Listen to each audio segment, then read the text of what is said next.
News చూస్తున్నాం. Pakistan occupied Kashmir, భారత భూభాగమైనటువంటి Pak occupied కశ్మీర్లో అలజడి రోజు రోజుకి ఉధృతంగా మారుతోంది. అక్కడి పాకిస్తాన్ ప్రభుత్వంకి వ్యతిరేకంగా పీఓకేలో ఆందోళన చేపడుతున్నారు. JAAC joint Awami action committee. ఇప్పుడు ఇవి తీసుకునే నిర్ణయాలు సంచలనంగా మారుతున్నాయి. ఒక నేపాల్ మాదిరిగా, ఒక శ్రీలంక మాదిరిగా, ఒక బంగ్లాదేశ్ మాదిరిగా అక్కడి ప్రభుత్వాన్ని వేటాడి చంపడానికి ఈ జాక్ ఏర్పాటైంది. ఈ జాక్ చేస్తున్నటువంటి ప్రొటెస్ట్ దేనికి తెలుసా? అక్కడ హైడల్ ప్రాజెక్ట్స్ ఎక్కువగా ఉన్నాయి పీఓకేలో. అక్కడి నుంచే హైడల్ ప్రాజెక్ట్స్ ని పవర్ ప్రొడ్యూసర్ని చేసి అక్కడి పబ్లిక్కే అధిక మొత్తంలో ధరకు అమ్ముతున్నారు. వీట్ ఫ్లోర్ అంటే ఎక్కువగా గోధుమలకు సంబంధించి కూడా షార్టేజ్ ఉంది. సబ్సిడీ కూడా ఆపేశారు. Reduction in government privileges and expenses schemes లేవు. రావాల్సిన పథకాలు సరిగ్గా రావడం లేదు. గ్రేటర్ అకౌంటబిలిటీ ఇన్ గవర్నమెంట్ మొత్తం కూడా అవినీతికి పాల్పడుతోంది. ఇది జాయింట్ అవామీ యాక్షన్ కమిటీ చేస్తున్నటువంటి ప్రొటెస్ట్కి కారణం. ఇప్పుడు ఈ ప్రొటెస్ట్ ఏ స్థాయిలోకి వెళ్ళిందనంటే ముజఫర్బాద్, కోట్లీ, రావల్కోటి, తర్వాత మీర్పూర్, బింబిర్ ఈ ప్రాంతాల్లో చూడండి. అక్కడ జరుగుతుందంతా నిరసనే. ఆ కనిపించేటువంటి ఆ లైట్స్ అన్నీ కూడా వాళ్ళ నిరసనలో భాగంగా వారంతా సెల్ ఫోన్ టార్చ్ ఆన్ చేసి తమ సంఘీభావాన్ని, మద్దతుని తెలుపుతున్నటువంటి విజువల్స్ అవన్నీ కూడా. అంటే ఇసుకేస్తే రాళ్ళంత జనం. పీఓకే మొత్తం కూడా ఆందోళన బాట పట్టింది. కేవలం due to inflation, unemployment, completely corruption, power prices increase, కంప్లీట్గా అక్కడ ఒక అగమ్య గోచరమైనటువంటి పరిస్థితి నెలకొందన్నట్టుగా వారంతా ఆందోళన చేపడుతున్నారు. సుమారుగా ఈ రోజుకి 22 రోజులు కావస్తోంది. రావల్కోట్ వీధులు మొత్తం కూడా పాక్కి వ్యతిరేకంగా భారీ నిరసనలకి కేంద్ర బిందువుగా మారాయి. ఆర్థిక కష్టాలు, ఇన్ఫ్లేషన్తో విసిగిపోయారు జనమంతా. ప్రభుత్వ అణచివేతకి వ్యతిరేకంగా వీధుల్లోకి వచ్చి స్థానికులంతా ఆందోళన చేపడుతున్నారు. మాకు పాకిస్తాన్ వద్దు, మేము భారత్తోనే ఉంటామంటూ నినాదాలు చేస్తున్నారు. పాకిస్తాన్ ఆక్యుపైడ్ కశ్మీర్లో, పాకిస్తాన్లో భాగంగా అక్కడ మేము భాగం కాదు అంటూ నిరసనలు వ్యక్తమవుతున్నాయి. పాకిస్తాన్లో మేము ఎట్టి పరిస్థితుల్లో వన్ ఆఫ్ ది పార్ట్ కాదు అంటున్నారు. నిరసనల వార్తలు బయటకు రాకుండా ఇంటర్నెట్ నిలిపివేశారు. ఒక హై ఎమర్జెన్సీ కొనసాగుతోంది. పీఓకేలో కనీసం ఎసెన్షియల్ గూడ్స్, నిత్యావసర సరుకులని కూడా అందించడానికి అక్కడి పోలీసులు, ఆర్మీ సిద్ధంగా లేదు. అక్కడి కట్ చేస్తోంది. రేషన్ కట్ చేసింది. మెడిసిన్స్ కట్ అయిపోయాయి. తిండి కూడా ఆపేసి మమ్మల్ని చంపేస్తామంటూ ఆగ్రహం వెలగక్కుతున్నారు. ఇక పాక్ చర్యలతో మరింత ఉధృతంగా మారుతోంది. ఉద్యమం రోజు రోజుకి తీవ్రంగా మారుతోంది. 22 రోజులు అవుతోంది. రోడ్లపైనే వేలాది మంది జనం ఆందోళన చేపడుతున్నారు. ఇక పీఓకేలో పరిస్థితుల్ని క్లోజ్ గా మానిటర్ చేస్తున్నారు అమిత్ షా. పీఓకే భారత్ లో అంతర్భాగమని కేంద్రం ప్రకటించమేంటి? ఎప్పటి నుంచో మనం అనుకుంటూనే ఉన్నాం. పాకిస్తాన్ ఆక్యుపైడ్ కాశ్మీర్ అది కేవలం ఆక్రమిత ప్రాంతం మాత్రమే, కానీ దాని భూభాగం, అంతర్భాగం మొత్తం భారతదేశంతోనే. భారతదేశంలో వన్ ఆఫ్ ది పార్ట్ అది. భారతదేశానికి సంబంధించినటువంటి భూభాగం అది. కానీ వాళ్ళు ఆక్యుపై చేసి దాన్ని కొంత ఇబ్బందులకు గురి చేయాలనుకుంటున్నారు. సో ఇప్పుడు ఆ దిశగానే అక్కడ పాకిస్తాన్ వద్దు, మాకు భారతే ముద్దు అని చెప్పి ఆందోళనకు నిరసన వ్యక్తం చేస్తున్నారు. ఒకసారి అక్కడ ఎటువంటి ఆందోళన జరుగుతోంది, రావల్కోట్ దగ్గర ఎటువంటి సిచ్యువేషన్ ఉంది, ఆ వీధుల వెంట ఎటువంటి హైలైట్ కొనసాగుతున్నాయి, ఆ వీడియో చూద్దాం.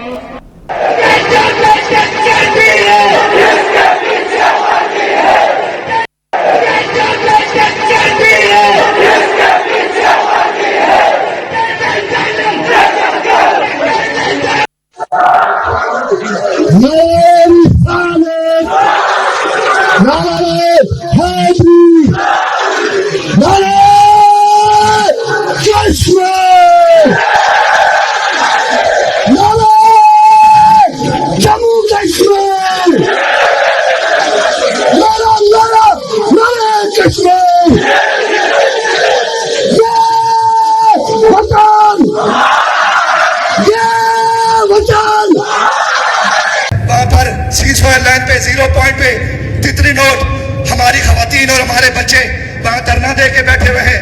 ये जो कहते हैं कि राशन जो है वो कश्मीरियों का राशन बंद करेंगे, मैं कहता हूं हमें तुम्हारे राशन की जरूरत नहीं है, तुम्हें हमारी जरूरत है। थोड़ा ख्याल करो, तुम्हें हमारी जरूरत है। कहीं ऐसा न हो कि बाकी रास्ते खुल जाएं और फिर तुम हमारे मिलते करो, हमारे तरले करो। कहीं ऐसा न हो, कहीं ऐसा न हो कि तजारती रास्ते फिर बाकी इख्तियार कर लिए जाएं। इसलिए गुजारिश ये है, हालात को नॉर्मल करने के लिए हुक्मरानों को ये अवाम की स्टेट है, यहाँ पर कोई मार्शल लॉ नहीं है, यहाँ पर कोई डिक्टेटर नहीं है। अगर कोई डिक्टेटर हो तो हम किसी डिक्टेटर को नहीं मानते। कश्मीर के अवाम किसी डिक्टेटर को कबूल नहीं करेंगे, किसी भी डिक्टेटर को कबूल नहीं करेंगे। इसलिए गुजारिश इनसे यही है, यही इनके साथ जो है वो हम जो है वो पुरअमन ज़बान में यही हम इनसे कहना चाहते हैं कि कश्मीर के लोग अब आपकी बैत రైట్ జాక్ పేరుతో జాయింట్ అవమీ యాక్షన్ కమిటీ పేరుతో పీఓకేలో అలజడి కొనసాగుతోంది, ఉద్రిక్తంగా మారుతోంది. 22 రోజులుగా రావల్కోట్, ముజఫర్బాద్, కోట్లీ, బింబిర్ ఈ ప్రాంతాల్లో భయంకరమైనటువంటి ఒక ఆందోళన నెలకొంది. ఇన్ఫ్లేషన్ కారణంగా, ఉద్యోగాలు లేకపోవడం కారణంగా, స్కీమ్స్ అందుబాటులో లేకపోవడం కారణంగా ప్రతిదీ ఒక హై ఇన్ఫ్లేషన్కి దారితీసి కనీసం ప్రజలు బతకలేకపోతున్నారు. పాకిస్తాన్ షహబాజ్ షరీఫ్ గారికి చుక్కలు చూపిస్తున్నారు. వ్యక్తిగతంగా అక్కడి ప్రాంతంలో వేరే ఒక పాలిత ప్రాంతం, పాకిస్తాన్లో భాగమైనా కూడా అక్కడ కూడా ప్రభుత్వాలు ఉన్నాయి, పీఓకేలో కూడా అక్కడ కూడా కొంతమంది నాయకులు ఉన్నారు. రానున్న రోజు ఎన్నికలు కూడా ఉన్నాయి. జూలై 27వ తేదీన పీఓకేలో ఎన్నికలు ఉన్నాయి, లెజిస్లేటివ్ అసెంబ్లీ ఎన్నికలు ఉన్నాయి. అయితే ఆ ఎన్నికల నేపథ్యంలో ఎలాగైనా సరే మేము మా ప్రభుత్వాన్ని ఏర్పాటు చేసుకుని, లేదంటే భారత్లో కలిసిపోతాం, మేము భారత భూభాగమే, మేము భారతదేశానికి సంబంధించిన వాళ్ళమే, పాకిస్తాన్ వాళ్ళం కాదు అని నిరసనలో పలువురు ఆందోళన కూడా చేపడుతున్నట్టు తెలుస్తోంది. 12 రిజర్వ్డ్ అసెంబ్లీ సీట్స్ కోసం కూడా వాళ్ళంతా డిమాండ్ చేస్తూ ఉన్నారు. JAC strongly oppose the continuation of 12 reserved seats, assembly reserved seats allocated to refugees from Indian administrated Jammu Kashmir who live elsewhere in Pakistan. So 12 reserved seats కూడా ఉన్నాయట, దాన్ని కూడా విభేదిస్తున్నారు. July 27న ఎన్నికలు ఉన్నాయి. These representatives do not reside in POJK. Pakistan occupied కశ్మీర్లో ఉన్నటువంటి వాళ్ళకు కూడా రిజర్వేషన్లు కల్పించి వాళ్ళకి అవకాశం కల్పించడం పొరపాటు అంటున్నారు. అంటే పాకిస్తాన్కి సంబంధించిన వాళ్ళు వేరే పంజాబ్ ప్రావిన్స్ కానీ, ఖైబర్ పఖ్తూన్ఖ్వా ప్రావిన్స్లో వచ్చిన వాళ్ళు కానీ ఇక్కడికి వచ్చి ప్రతినిధులుగా వాళ్ళకి చలామణి అవుతున్నారు. సో దీన్ని బ్యాన్ చేస్తున్నారు. సో జాక్ని ఒక బ్యాండ్ ఆర్గనైజేషన్గా పాకిస్తాన్ డిక్లేర్ చేసినా ఏమాత్రం కూడా వెనక్కి తగ్గడం లేదు. యాజ్ ఆఫ్ నౌ 20 మంది నిరసన కారకుల్లో దాంట్లో నాయకులు మరణించారు, 20 మంది చనిపోయారు, 4 పోలీస్ ఆఫీసర్లు చనిపోయారు, 97 మంది పోలీసులకి గాయాలయ్యాయి. డజన్స్ ఆఫ్ ప్రొటెస్టర్స్, అంటే కొన్ని పదుల సంఖ్యలో నిరసన తెలుపుతున్న వారంతా కూడా గాయాల పాలయ్యాయి. మోర్ దాన్ 500 పీపుల్ జైన్ during the security crackdown. 500 మంది ఇప్పటికి అరెస్ట్ అయ్యారంట. ఒకరికారు 500 మంది అరెస్ట్ అయ్యారు. జూన్ 9న 11 మంది చనిపోయారు. ఆ తర్వాత జూన్ 12న 20 మంది చనిపోయారు. జూలై 1 అంటే ఈ రోజుకి ఆ డెత్ కౌంట్ సుమారుగా 25కు పైచిలుకానే ఉంది. ఇక వందలాది మంది పోలీసులకు గాయాలయ్యాయి, వందలాది మంది ప్రొటెస్టర్లకు గాయాలయ్యాయి. 500 మందికి పైగా సామాన్య నిరసనకారులను అరెస్ట్ చేశారు పోలీసులు. జూలై 27న ఎన్నికలు రాబోతున్న తరంలో ఇది రోజు రోజుకి ఉధృతంగా మారుతోంది. మేము పాకిస్తాన్ ఆక్యుపైడ్ కాశ్మీర్ కాదు, మేము భారత భూభాగం వంటి వాళ్ళందరూ కూడా ఆందోళన చేపడుతున్నారు. అయితే అటు ఈ సిచ్యువేషన్ని ఎప్పటికప్పుడు మినిట్ టు మినిట్ మానిటర్ చేస్తున్నారు కేంద్ర హోంశాఖ మంత్రి అమిత్ షా. సో కేంద్ర హోంశాఖ మంత్రి అమిత్ షా ఎప్పటికప్పుడు మానిటర్ చేస్తుండడంతో కొంత భారత ప్రజల నుంచి కానీ, భారత ప్రభుత్వం నుంచి కానీ, ముఖ్యంగా ఆర్మీ నుంచి ఏదో ఒక యాక్షన్ ఉండబోతోంది అనేటువంటి ఒక మాట అయితే ప్రధానంగా చర్చ జరుగుతోంది. పీఓకేని ఎప్పటికైనా మన భారత్లో పూర్తి స్థాయిలో విలీనం చేసుకోవాలనేది భారత ప్రభుత్వాలు, భారత ప్రజలు ఆకాంక్షిస్తున్న మాట. సో దానికి సరైనటువంటి సమయం, సందర్భం కోసం వెయిట్ చేస్తోంది. ఇప్పుడు ఆ సమయం, సందర్భం వచ్చింది అన్నట్టుగా ప్రభుత్వాలు భావిస్తున్నట్టు తెలుస్తోంది. కొన్ని రోజులు 22 రోజులు అవుతోంది. 22 రోజులుగా నిరసనలు కొనసాగుతున్నాయి పాకిస్తాన్ ప్రభుత్వానికి వ్యతిరేకంగా. అంటే ఎటువంటి ఆందోళనలు అక్కడ జరుగుతున్నా అర్థం చేసుకోవచ్చు. సో ఇప్పుడు అక్కడ జరిగేటువంటి ఆందోళన సమయంలో భారత్ కనుక అవకాశాన్ని చేజిక్కించుకోగలిగితే డెఫినెట్గా పీఓకే ఇక ఎప్పటికీ మా భూభాగం కాదు, పీఓకే కాదు, కానీ అది కంప్లీట్ ఇండియా అనేటువంటి మాట వినిపించడం తథ్యం. కానీ ఆ దిశగా భారత ప్రభుత్వం అడుగు వేస్తాయిలే చూడాలి. బట్ ఏదేమైనా పాకిస్తాన్ ప్రధాని షహబాజ్ షరీఫ్కి వ్యతిరేకంగా, పాక్ ఆక్యుపైడ్ కాశ్మీర్లో ఉన్నటువంటి ప్రభుత్వాలకు వ్యతిరేకంగా రోడ్లపైకి కొన్ని లక్షలాది మంది జనం అక్కడ మీరు విజువల్ చూడవచ్చు ఎంతమంది జనం ఉన్నారనేది. అంతమంది జనం వచ్చి ఆ ప్రభుత్వాలు వ్యతిరేకంగా నినాదాలు చేయడం, ఆందోళన చేయడం అనేది డెఫినెట్గా ఒక ఆందోళన కలిగించే విషయం, పాకిస్తాన్ ప్రభుత్వానికి చుక్కలు కనిపించే విషయమే. సో ఇప్పుడు ఈ రోజు రోజుకి ఉద్రిక్తంగా మారుతున్న తరుణంలో ఇంకా రానున్న రోజు ఎటువంటి పరిస్థితి ఉంటుందో తలుచుకుంటేనే కొంత ఆందోళన కలుగుతోంది. సో పాకిస్తాన్ ప్రధాని షహబాజ్ షరీఫ్ని నేపాల్లో ఉన్నటువంటి మాదిరిగా, శ్రీలంక మాదిరిగా, బంగ్లాదేశ్ మాదిరిగా ఉరికించి తరిమి కొడతారేమో, అక్కడి పాకిస్తాన్ ప్రతినిధుల్ని తరిమి కొట్టి పీఓకేని భారత్లో పూర్తిగా విలనం చేస్తారేమో అక్కడ ప్రజలైనట్టుగా సిచ్యువేషన్ కనబడుతోంది. సో ఎలా ఉందనంటే సిచ్యువేషన్, మెడిసిన్స్ లేవు, వాళ్ళకి సప్లై అవుతున్న రేషన్ని కట్ చేశారు, ట్రాన్స్పోర్టింగ్ వెహికల్ ఎసెన్షియల్ గూడ్స్ తరలించేవి ఆగిపోయాయి, ఎక్కడికక్కడ బార్డర్ల దగ్గరే ఆ నిలిపివేసి అటు లోపలికి వెళ్ళనివ్వకుండా ఆ పీఓకేలకు వెళ్లకుండా నిలిపివేసి వాళ్ళు చెప్తున్న మాట ఏంటి ఆర్మీ సిబ్బంది అని అంటే సెక్యూరిటీ రీజన్స్ మూలంగానే మేము వీటిని ఆపేయడం జరుగుతోంది, సెక్యూరిటీ రీజన్స్ మూలంగానే ఎక్కడెక్కడ ఈ ట్రక్స్ని ఎసెన్షియల్ గూడ్స్తో వెళ్తున్నటువంటి ఈ లారీలని ఆపడం జరుగుతుంది అనేది ఆయన చెప్తున్నమాట. కానీ security reasons in the name of killing, security reasons అని చెప్పి అది చంపడానికి దారితీస్తున్న సిచ్యువేషన్స్ కనబడుతున్నాయి. చిన్నపిల్లలకి మెడిసిన్స్ లేవు, ఫుడ్ లేదు, ఎక్కువగా ఆ ప్రాంతాల్లో గోధుమలు అందుబాటులో లేవు, బేసిక్ మెడికేషన్ లేదు, వాటర్ సప్లై నిలిపివేశారు, ఇంటర్నెట్ కనెక్షన్ లేదు, పవర్ సప్లై లేదు. అందుకే రోడ్లపైకి నిరసన తెలుపుతూ వారంతా కూడా స్వచ్ఛందంగా ఎవరికి వారే వచ్చి ఆందోళన చేపడుతూ వాళ్ళ యొక్క సంఘీభావాన్ని మద్దతుని తెలుపుతూ ఉన్నారు. అక్కడ నాయకులకి జవామీ యాంటీ యాక్షన్ కమిటీకి సంబంధించి వారంతా ఆందోళన చేపడుతున్నారు. సో ఇప్పటివరకు 500 మంది అరెస్ట్ అయ్యారంటే అర్థం చేసుకోవచ్చు ఎంతటి తీవ్రమైన పరిస్థితులు పీఓకేలో ఉన్నాయనేది. ఇక అమిత్ షా మానిటర్ చేస్తున్నారన్నప్పుడు ఒక నెక్స్ట్ లెవెల్ ఆలోచన, ఒక ధోరణి అయితే కారణమవుతోంది.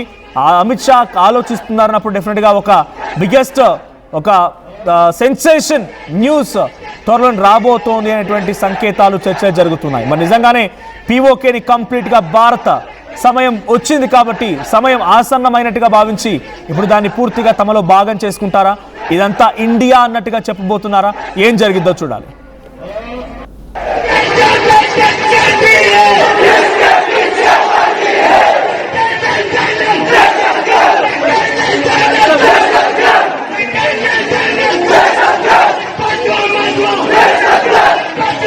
वहां पर सीज़फायर लाइन पे 0 पॉइंट पे तितली नोट हमारी खवातीन और हमारे बच्चे वहां धरना दे के बैठे हुए हैं. ये जो कहते हैं कि राशन जो है वो कश्मीरियों का राशन बंद करेंगे, मैं कहता हूँ हमें तुम्हारे राशन की जरूरत नहीं है, तुम्हें हमारी जरूरत है. थोड़ा ख्याल करो, तुम्हें हमारी जरूरत है. कहीं ऐसा न हो कि बाकी रास्ते खुल जाएं और फिर तुम हमारी मिन्नतें करो, हमारे तरले करो. कहीं ऐसा न हो कि तजारती रास्ते फिर बाकी इख्तियार कर लिए जाएं. इसलिए गुजारिश ये है, हालात को नॉर्मल करने के लिए हुक्मरानों को ये अवाम की स्टेट है, यहाँ पर कोई मार्शल लॉ नहीं है, यहाँ पर कोई डिक्टेटर नहीं है. अगर कोई डिक्टेटर हो तो हम किसी डिक्टेटर को नहीं मानते. कश्मीर के अवाम किसी डिक्टेटर को कबूल नहीं करेंगे, किसी भी डिक्टेटर को कबूल नहीं करेंगे. इसलिए गुजारिश इनसे यही है, यही इनके साथ जो है वो हम जो है वो पुरअमन ज़बान में यही हम इनसे कहना चाहते हैं कि कश्मीर के लोग अब आपकी बैत नहीं करेंगे. कश्मीर के लोग जो है वो कश्मीरियों को, इनकी हालत अजीब है. मीडिया पे बैठते हैं, किसी ने वो बंदर के हाथ में माचिस दी थी, उसने सब चीजों को आग लगा दी थी. इन्होंने इनके हाथ में किसी ने मोबाइल दे दिया, ट्विटर दे दिया, जो उठता है कहता है कश्मीरी जो है वो पहले वफादारी का होता है. कश्मीर पाकिस्तान का हिस्सा नहीं है, कश्मीर पाकिस्तान की रियासत का हिस्सा नहीं है, हमसे वफादारी नहीं. तुम पाकिस्तान के उन मेहनत टूर्नामेंट ముందు పెయింటర్ చిన్న చిన్న ఆనందాలు 35 ఏళ్లుగా నా జీవితంలో లేవు. 35 ఏళ్లుగా నేను డైపర్లలో బ్రతికాను. 6 సెంటీమీటర్ల ఫిస్టులా నా మూత్రాశయంలో లీక్ కారణమైంది. ఎవరూ నాకు సహాయం చేయలేకపోయారు. ఏఐఎన్యూలో వైద్యులను కలిసే వరకు అక్కడ వారు రోబోటిక్ శస్త్రచికిత్సతో నాకు పరిష్కారం ఇచ్చారు. వారు నా ఆత్మవిశ్వాసాన్ని కూడా తిరిగిచ్చారు. Precision Care makes it possible. The Center for Robotic Surgery at AINU.